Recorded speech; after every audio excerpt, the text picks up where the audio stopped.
ఇంతకాలం ఎవరూ మార్చలేని మూర్ఖుణ్ణి నువ్వు మార్చినందుకు చాలా సంతోషించేది. ఇదిగో నా మొగుడిని మూర్ఖుడంటే నాకు చెడ్డ కోపం వస్తుంది. కోపం వస్తే ఏం చేస్తావు? ఇలా వాటేసుకుంటావు అంతేగా.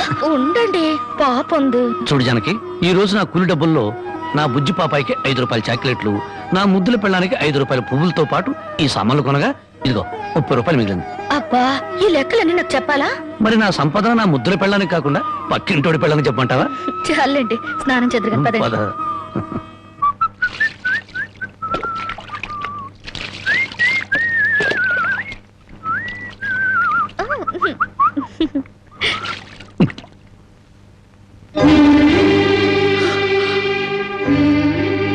ఏంటండి ఇలా కవిలిపోయింది? ఏం లేదు జానకి, కొత్తగా మూటలు మోయడం కదా, 4 రోజులు పోతే అదే సర్దుకుంటుంది. నువ్వు సోపు రుద్దు.